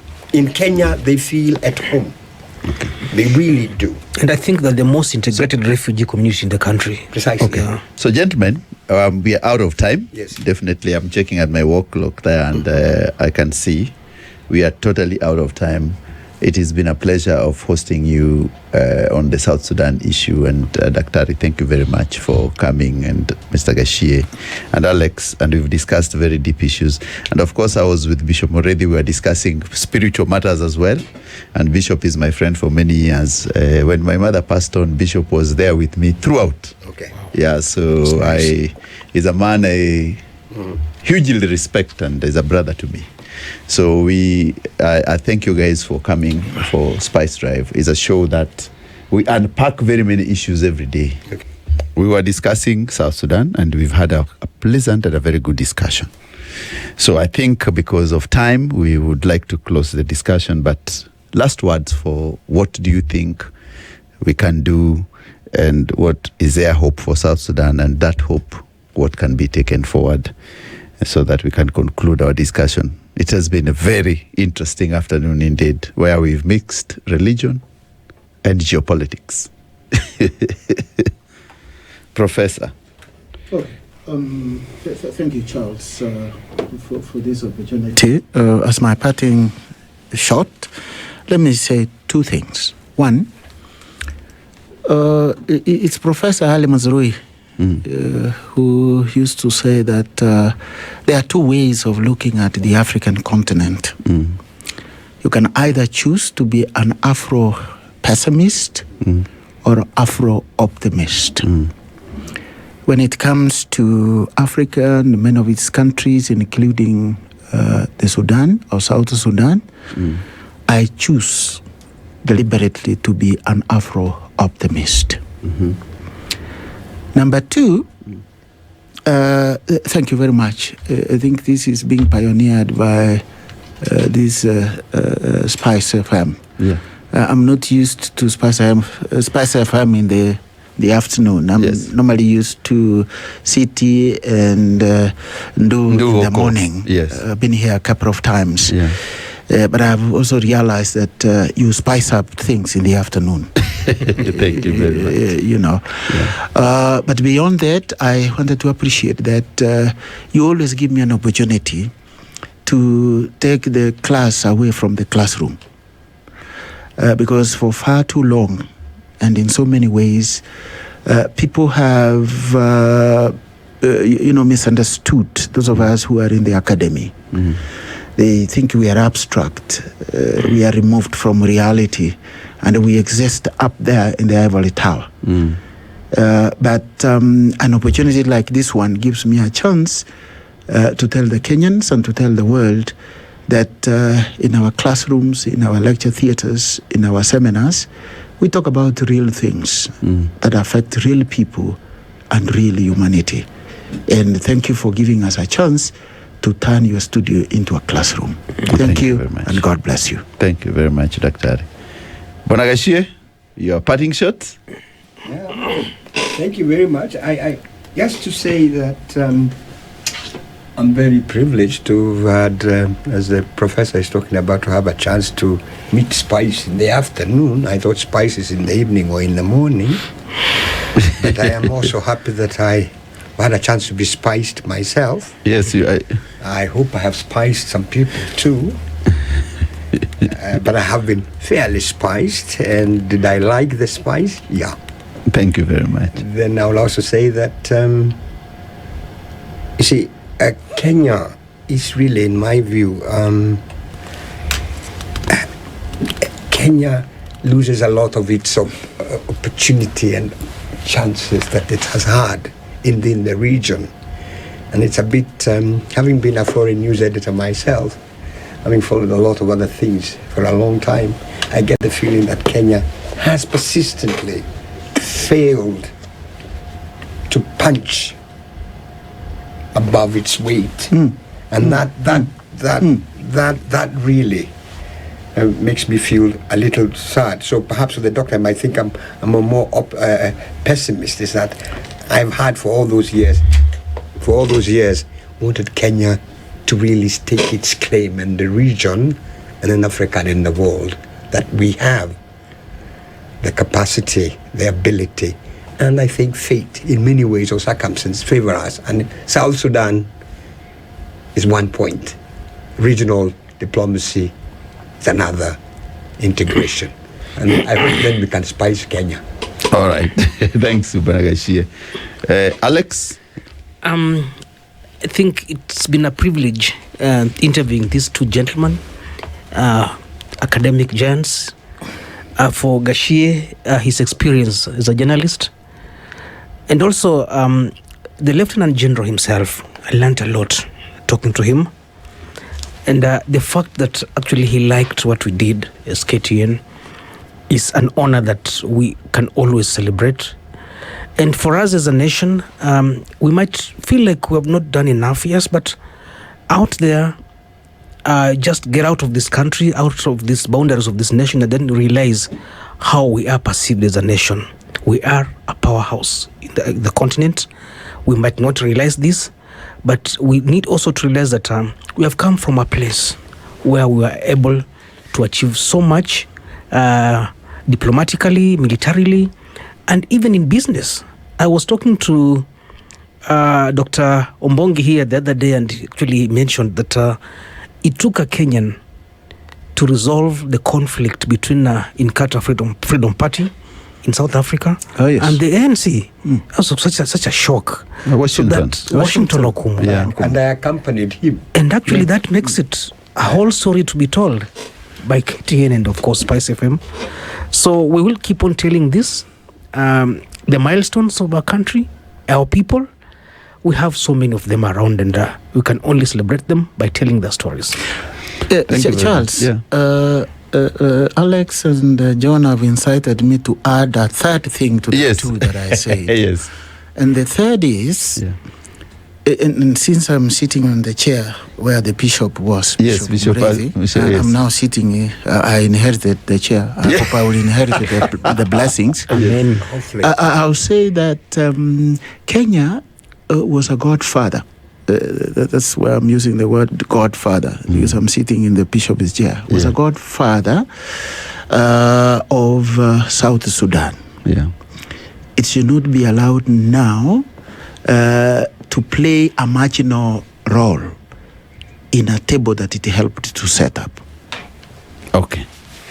Kenya should not play a marginal role in a table it's set up for the South Sudanese. I think it has been a very candid conversation, gentlemen.